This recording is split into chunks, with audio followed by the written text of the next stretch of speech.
Bismillahirrahmanirrahim. Assalamualaikum warahmatullahi wabarakatuh, and very good morning. First of all, I would like to wish and thanks to Miss Nurul Azwa binti Muhammad Qadri, lecturer of Microeconomics AFT 1083, for the lectures in this semester. Today I would like to presenting about case of study in poverty and education. Our members group includes me, Muhammad Irfan bin Muhammad Iqbal, and Hayat Daniel bin Dazuki. Okay, for the table of contents here, we have 14 page overall from start beginning with introduction until conclusion. Next, we look for the About Us, a firm which is we are preparing for the business development, includes trades, education, services, and consultation. Another part, we go through for the definitions of microeconomic. As we know, microeconomics is a part of study of individuals, household, and firms' behavior in decision making and allocations of resources. By general, it applies to markets of goods and services and deals with individual and economic issue. Again, here for definitions of poverty, we have issue. In issues, poverty is categorized under socio-economics issues, which is the factor with negative influence on an individual's economic activity, including lack of education, cultural and religious discrimination, overpopulation, unemployment, and corruption. Also, we have divided into two segments, which is types of poverty. First, we have absolute poverty, and second is relative poverty. Furthermore, introduction to the poverty. In education, we have some inputs of delivery here, which is stated with Malaysian's aid plan from 2001 to 2005. Is schedule, which is the engagement perhaps to make engagement to the what we call poverty. The way to make it better, interchange of poverty for the goods humanity. Next, we ahead in a part of problem statement. Here we have certain part which is segmentations, which is government have policy in the making in terms of underdevelopment for the case of the poverty. Okay, for the next, in classifications and statistics in poverty. So this is our statistics. We have from the small ground with the highest of the graph, which is clocked about 48.1%. So this is what we call a high poverty in schools especially. So the identifications of poverty, we have to be sure that the growth process of households or individuals need to improve skill and income and to make a saving. And other things, we have to focus in development process for household. Individuals need to upgrade whether education or skills with multiple revenue, income, and financial management control set. This is what we call it the improvement of the classifications of poverty. Again, we continue for the causes or impacts of poverty. Here we can look for the cause of poverty, which is it comes with the lack of the motivations, natural lack of money, no opportunities provided, overpopulations. Poverty is also we categorize it caused by drugs, alcohol, because some people spend all their money on addictions like this. So this is what we call problem matters in this case.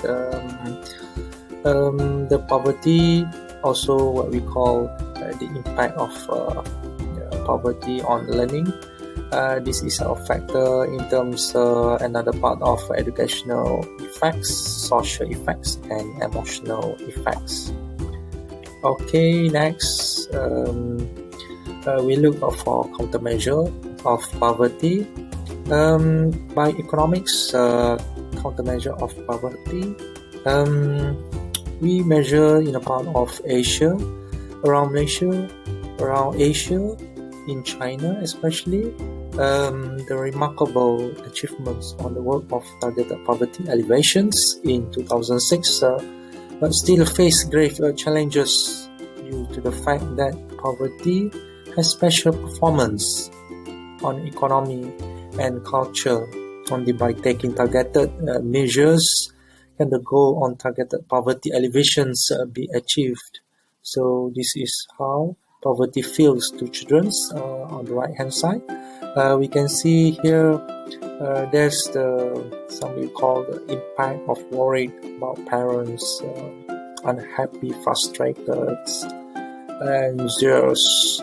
We have also another part of few opportunities for authors, hopeless, social insecurity.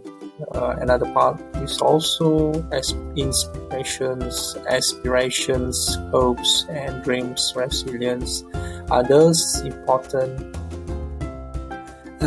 teachers don't understand what about it regarding the situations and no school trips as example. Okay, these categories what we encounter for this countermeasure.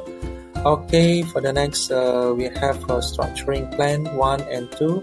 For the first plan, we have integrating SDG into planning framework. We have two segments here with SDG agenda. Another part of Malaysians roadmap from 2016 to 2020. So this here we call it CSR, corporate social responsibility.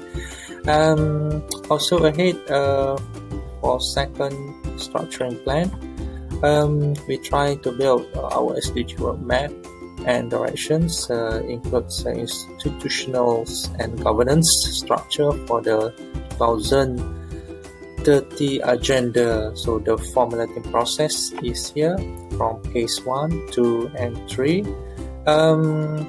We ahead also formulating for the rational indicators and establishing database, align competencies and organizations with SDG capacity building. Another part also we had a framework for strategic communications, advocacy, seminars, roundtables, and a national portal system. Another part we also scope this program include funding. Through that, we have 5 years Malaysian plans together with private sector, civil society, and international agencies. Right. Moreover, we look for strategy of poverty. So we have what we call countering process with distributions across individuals of households. With the what we call the system for the curve strategy or addressing poverty, the way how to improve outsource. Okay, ahead we go to improvement of poverty. So in here, we have to ensure that the improvement of poverty is here, from covering with the poverty trap, which is from the growth segment to development process, from the lowers such as low income, low economic growth, low saving, low investment. In a part of development process, there's low also for levels of human capital, low productivity, another part of low level of education and healthcare. So we begin for the next on the right hand side. So we have the importance of economic growth, which is the economic growth begin higher on tax revenue and another part of public sector investment, together with private sector investment and also increased productive capacity. Alright, next we ahead some resources of poverty. We have 4 indicators here, which includes strength or weaknesses, opportunities, and threats. Below here, we look for the strength part. We have human resources in house skill, stable source of finance, strong relationships with government stakeholders, and also strong missions and visions. For the weaknesses, we have issues with funding, weaknesses in management issue level, and consistently understaffed. Also, we have another gaps in collaborations at the team level. For the opportunity, we have support from donors and other organizations, also supporting and buying from the community, support from the medias and other advocacy groups or organizations, and also external policies and supportive. For the threats, we wrote down here is operations not sustainable due to lack of funding. Also, we have the community not being interested as needed. Okay, media also and NGO organization in oppositions, also restrictions from the government level. So here the poverty we look, it's very clear. Encounter with indicators of for scope regarding to strength, weaknesses, opportunities, and threats. Furthermore, ahead we take key solutions of poverty. In here we have some solution poverty, which is the escaping from no war. As the government trial more about poverty, donate things you don't use to charity, donate food that won't spoil to food banks, another part of educations, and lots of opportunity.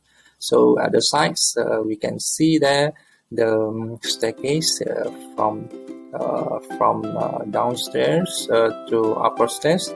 We have 4 human withstanding here. So from the lower to the highest. So the education is most important in this thing of covering poverty. Okay, I think this is our presentations in terms of education and poverty.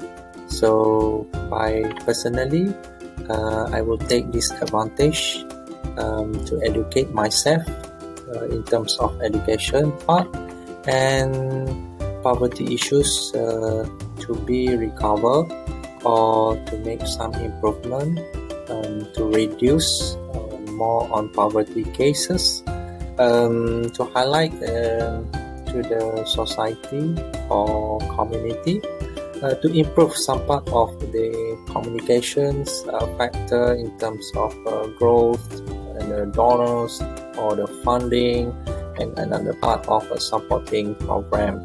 So I think this is a good why I choosing for the for the courses for the microeconomic case study AFT 1083. Furthermore, I would like to wish special thanks once again to lecturer Miss Nura Azwa binti Muhammad Qadri for the lecture classes previously and for this semester. Once again, thank you. Assalamualaikum warahmatullahi wabarakatuh.